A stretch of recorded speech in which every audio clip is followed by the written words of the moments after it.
Not quite. Okay.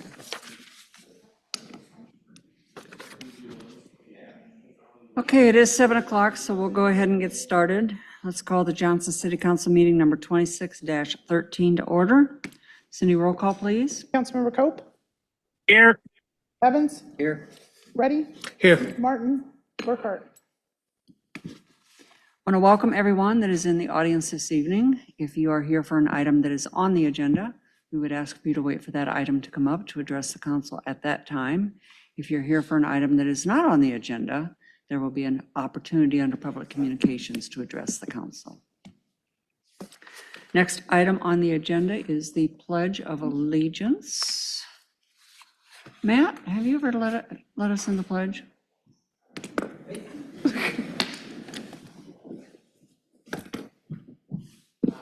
Pledge allegiance to the flag Of the United States of America and to the republic for which it stands, one nation, under God, indivisible, with liberty and justice for all. Thank you.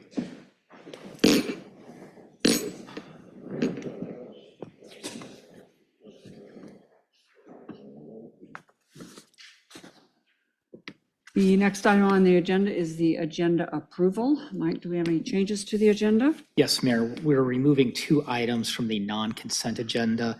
Item D, which is a second consideration of an ordinance related to animal protection and control, and item E, which is second consideration of an ordinance authorizing the use of weapons and trapping for coyote control within the city of Johnston. Any other changes, council? If not, do we have a motion to approve the agenda as amended? I move. Second. We have a motion and a second discussion. Cindy, vote please. Councilmember Evans, Yes. Reddy, Yes. Cope. Yes. Motion passed. Moving on to public communications. We don't have any scheduled public communications this evening. Do we have anybody in the audience that would like to address the council on an item that is not on the agenda? Anybody online, Cindy? Seeing none, we'll move on to public hearings. We have no scheduled public hearings this evening, so we'll move on to the consent agenda. Do we have a motion to approve the consent agenda? So move. Second. We have a motion and a second. Discussion? Cindy, vote please. Councilmember Reddy, Yes. Cope, Yes. Evans, Yes.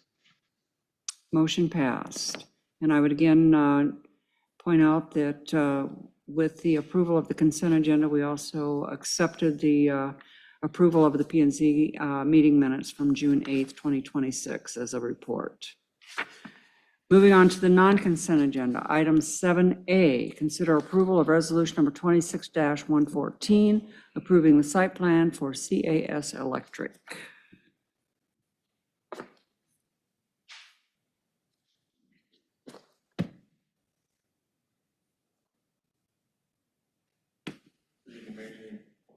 Good evening, Mayor, good evening, Council. This site plan is brought to us by Accurate Commercial. They submitted the site plan for a property legally known as Lot 7 of West Park Office Plaza Plat 1. The proposed development includes a 9,600 square foot office and warehouse building. The property was originally zoned IC, the Industrial Commerce Park zoning district, which is now our E2 employment district. The property was later rezoned to the PUD known as West Park in September of 2003. And it was then rezoned from a PUD to the E1 General Employment District in 2024. As stated, the property is zoned E1 and meets the following bulk regulations: a front yard setback of 30 feet, a side yard setback of 10 feet, a rear yard setback of 35 feet, a minimum lot area of 20,000 square feet, and a minimum lot width of 100 feet. The development area does not include any existing trees exceeding 6-inch caliper diameter that require preservation. The total property is 51,288 square feet, with a requirement to dedicate 25% or 12,822 square feet to open space. The proposed site plan exceeds this requirement by providing 57.05% or 29,258 square feet. There are 13 trees and 13 shrubs required to be planted as part of the open space requirement. They are proposing 13 trees to be planted and 18 shrubs. That is at 1 overstory or evergreen per 1,000 square feet of required open space, as well as 1 shrub per 1,000 square feet of required open space. There are no buffers required for this project. The site is accessed via West Parkway. For the parking component, for the parking component of the office component for parking is calculated at a ratio of 1 parking stall per 275 square feet. At 2,960 square feet, 11 stalls are required for the office component. For the warehouse component, that is 1 parking stall per 1,250 square feet. So at 6,640 square feet, 6 stalls are required for that, for a total of 17 parking stalls. They are proposing 22 stalls with 2 ADA designated spaces.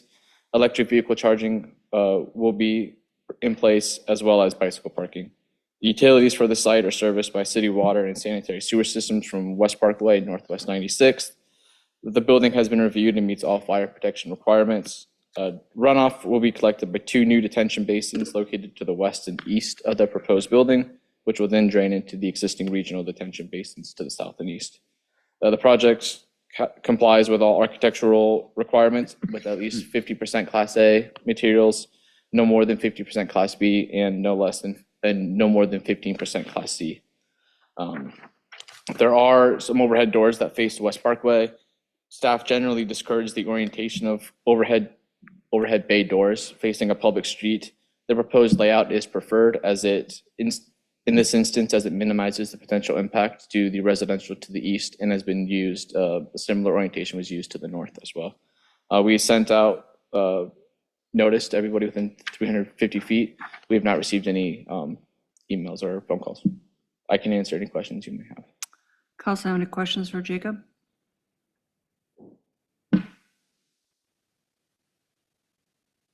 Seeing or hearing any? Do we have a motion to approve Resolution 26-114? I move. Second. We have a motion and a second. Discussion? Cindy, vote please. Councilmember Coe, Yes. Evans, Yes. Ready, Yes. Motion passed. Item 7B, consider approval of Resolution 26-113, approving the site plan for 5600 West Parkway.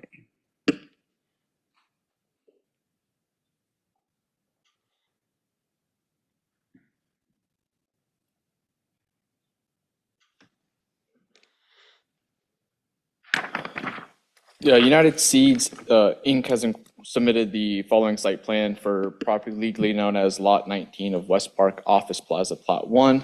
Again, the property was originally zoned that IC Industrial Commerce Park.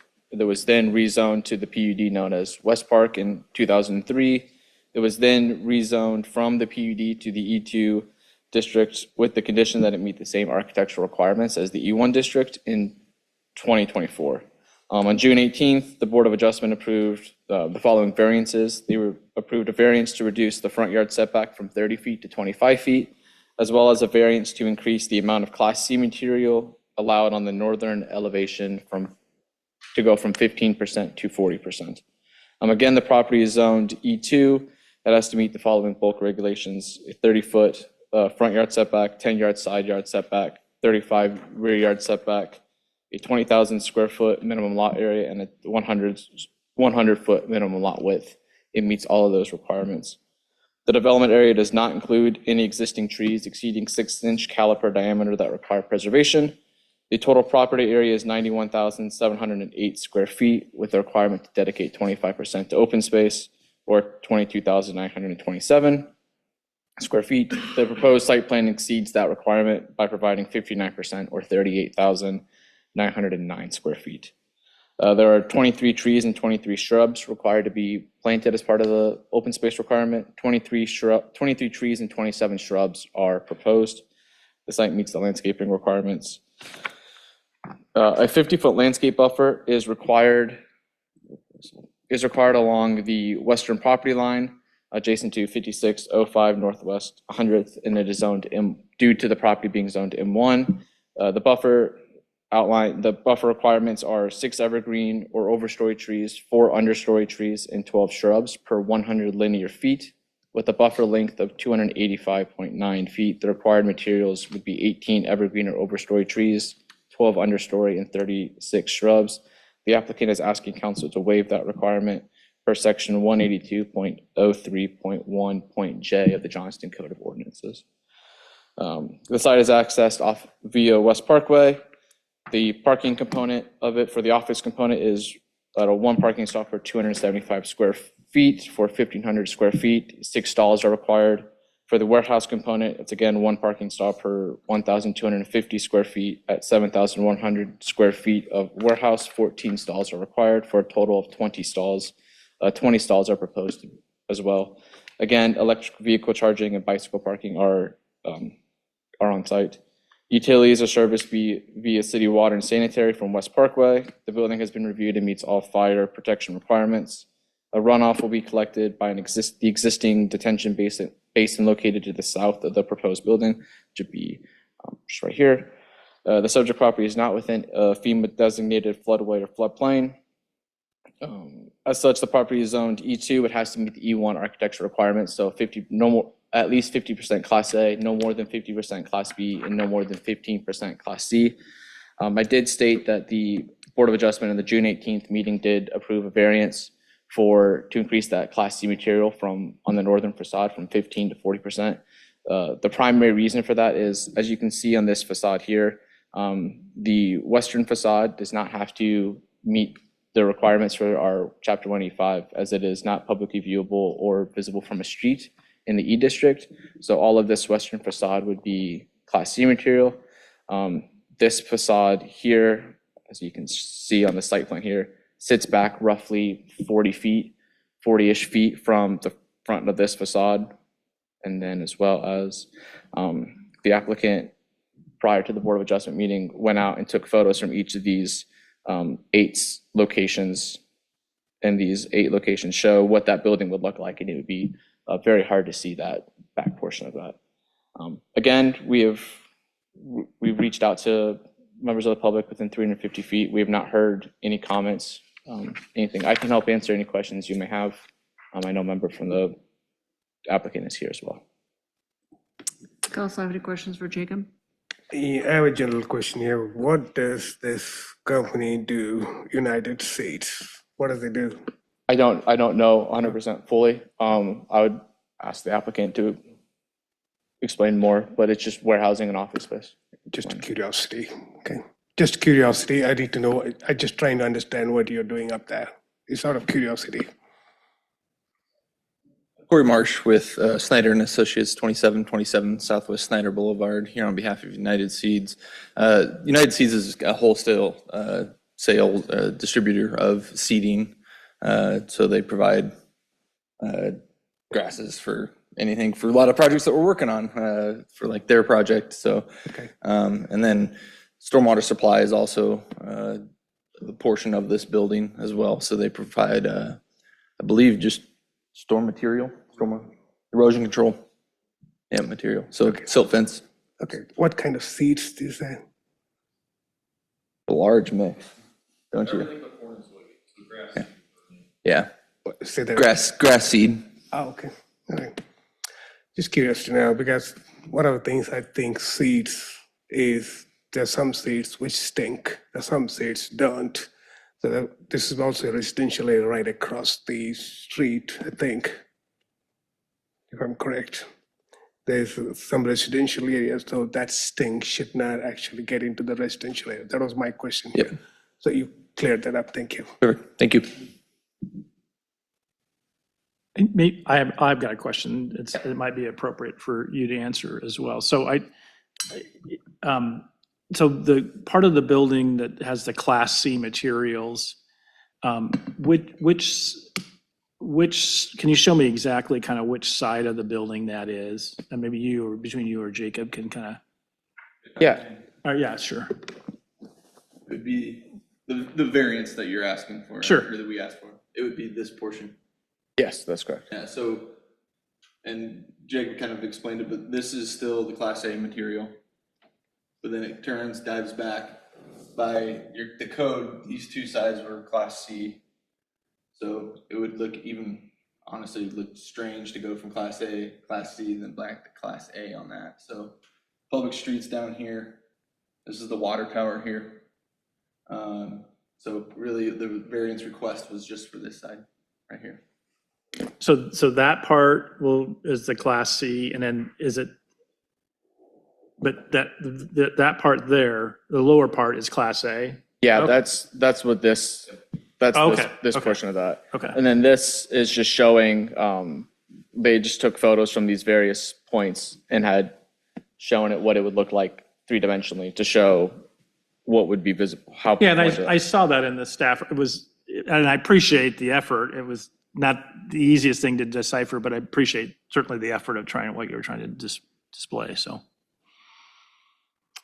Any other, There was also a waiver, a request to reduce the number of trees on the The site? landscape buffer, the required landscape buffer along between the M1 and Or just the amount of the buffer, the size of the buffer, or they're asking to remove it to completely. eliminate it? Okay. And is that the site that goes up against the water tower? The or- water tower goes up against this diagonal. Right here is an additional building. There's outdoor storage that currently sits here with fencing, and then the building would sit here. So a portion of it wouldn't be, a good chunk of it wouldn't be visible. They do show. Because of the other building and the outside? Yeah, and they outdoor do storage. show, additionally, they do have plantings there, if I can get to the landscaping screen. They do have some landscaping there to provide that buffer, just wouldn't be the full buffer. Okay. Well, thank you. any other questions for Jacob or the applicant? If not, do we have a motion to approve resolution number 26-113? I move. We have a motion and a second. Discussion? Cindy, vote please. Councilmember Evans? Yes. Ready? Yes. Cope? Yes. Motion passed. Moving on to item 7C, consider approval of resolution number 26-112, approving the site plan for Phi Beal addition.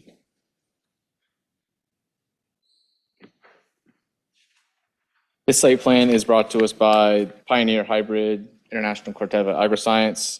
They submitted the following site plan for a 2,800 square foot addition to the Beal Building. The site, a little history, it was originally zoned A1 and it was rezoned to M1 in PZK 7602. And then a site plan was approved in September 2024 for additional addition to the Beal Building.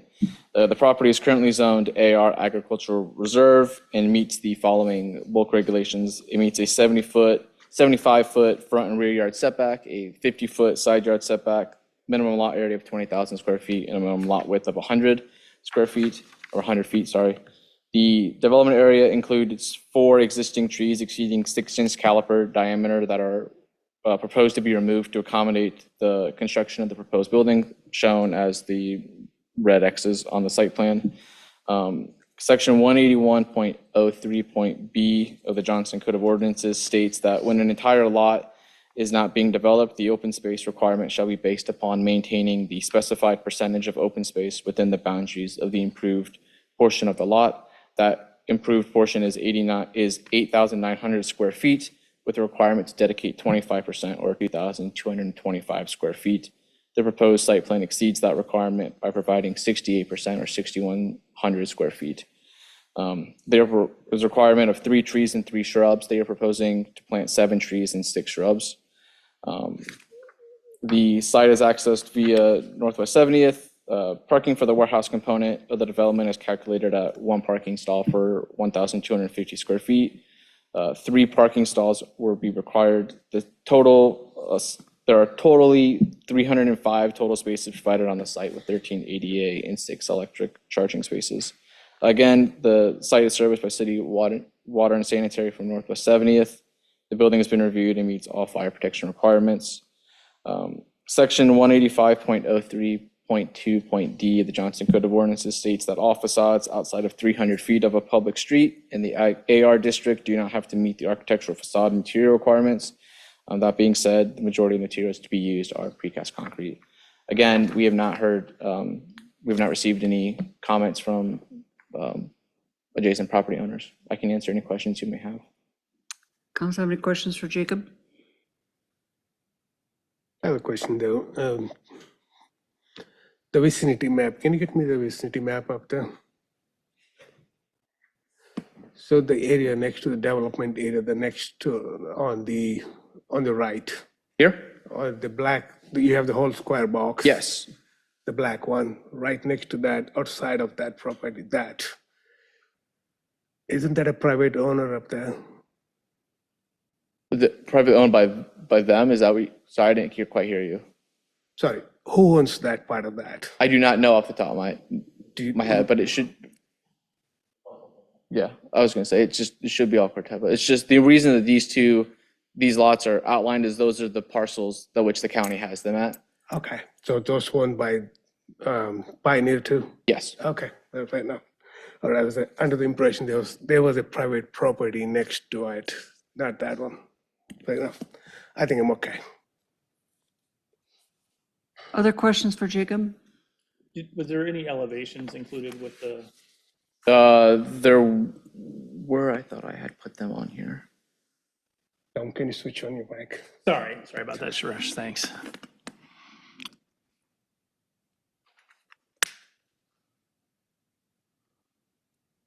Yes, I missed putting them on here. Okay, if you wouldn't mind circulating them Will do. later. I apologize for that. That's fine. I could have asked you earlier too, and that would have made your life a little bit more easier, so. Any other questions? If not, do we have a motion to approve resolution number 26-112? So moved. Second. A motion and a second, discussion. Cindy, vote please. Councilmember Reddy, Yes. Coe, Yes. Evans, Yes. Motion passed. Moving on to 7F, consider approval of claims in the amount of $1,087,100. $87,182.23. Move for approval. We have a motion and a second, discussion. Cindy, vote please. Councilmember Coe, Yes. Evans, Yes. Reddy, Yes. Motion passed. Moving on to city administrator comments. I do not have any comments, but staff does look like they have some comments. Okay, Just a quick update that our 62nd Avenue project to the east has started. So if you're traveling through that, expect delays. The road will stay open for the first month or two as they install water main, and then we will close the road to start the roadway improvements, install sanitary sewer. So there will be advanced signs about a week before the electronic message boards that will say that when the street will close. Look out if you're driving through that area, drive slow, safety of the workers out there. Thank you. Matt, quick question for you. When is the closure and how long is the closure? The closure is yet to be determined, depends on how quick they get through with the water main down to Beaver Drive. But that's expected to be a month to 2 months of installation for the water main, and then they would close down. So I think in their schedule, they had somewhere mid to late August to get that Okay. installed. Could be sooner if Mother Nature cooperates with us. 62nd is where we have school too, right? Yes, So school starts in August. correct. But our project is east of 54th where the school sits. Okay. So we do have one small piece where we're going to add additional on-street parking and lanes for the traffic to kind of stay off of the main roadway. If you've been through there during school hours, it does tend to get clogged up and people are making passes in that turn lane. We're going to extend the on-street parking all the way through to the west so that folks can use that as the pickup line Okay. and stay off that main fare and then just turn straight into the school at that point. Okay. That work will be completed before school starts. We met with them last week and they intend to have that work completed by the end of July. All right. Thank you. any other staff comments? Seeing none, city council comments. Councilman Evans. I don't do this very often, but it is Happy New Year. It's a new fiscal year. And working in government myself, I understand the importance of this new day. And I wanted to thank you all for helping us get through the last year. And hopefully this next year we can continue our path forward and I just wanted to say thank you. So, Happy New Year. Councilman Reddy, can you top that? I'm gonna try. Right. Well, I rehearsed. thank you very much, Jim. I was thinking that was going to be a joke, but you changed that to something else, so appreciate it. I think I ditto what you just said. Thank you. Councilman Cope. I just want to note that I celebrated the new year by watching the Johnston high school girls softball team defeat the Urbandale girls softball team 11-0. Oh, wow. And the game was over at Urbandale. And so you're at Urbandale, the carnival takes place kind of right behind their softball field. So I took a couple of pictures and sent it to some of my friends in Urbandale, including a picture of the scoreboard. So it was probably, I think was actually one of the coolest things was the PA system at Urbandale High School is a little shaky. So when it came time to play the national anthem, it wasn't working. So the national anthem was led by all the players singing the national anthem and all the crowd singing it as well. And talking to Harper, and my daughter is a senior on the softball team. The reason I was late tonight is the softball banquet, so I was able to be there long enough to hear her senior speech. But they both said that was one of the highlights of the year was singing the national anthem, and then obviously another highlight was defeating the Jayhawks 11-0. So that was That's cool. yeah. So I have nothing else to report. I just want to thank everyone who was involved in making sure that our first summer concert series concert came off very well. It looks like it was about a week ago now. Huge crowd out here. Band did an amazing job. Performed two different genres of music. First, they performed yacht rock, and then they performed a Bon Jovi tribute. Many people were confused. They thought it was two different bands, which it was not. It was the same band, but they changed their clothes in between, and they came out and sang a different kind of music. So it was really amazing. So I think we have a community. I've gotten lots and lots of reaction to that concert. People just amazed that we can put on that kind of a concert in Johnston for free. And that it's just such a great venue. So it's one of those opportunities where our taxpayers feel like they're getting real value for their dollars because they can come and enjoy something like that. So anyway, that kicked off the season. We've got some other great concerts coming up. So hopefully you can take advantage of them when they come up because they're going to be just, the rest of them are promising to be just as good as this one was. So look forward to seeing you all there. So with that, we have a closed session this evening, and I've been assured it's going to go quick. But we have a closed session per Iowa Code Section 21.51J to discuss the purchase of particular real estate only where premature disclosure could be reasonably expected to increase the price the governmental body would have to pay for that property. The minutes and tape recording of a session closed under this paragraph shall be available for public examination when the transaction discussed is completed. Do we have a motion to go into closed session? So moved. Second. We have a motion and a second discussion. Cindy, vote please. Councilmember Evans? Ready? Yes. Cope? Yes. Motion passed.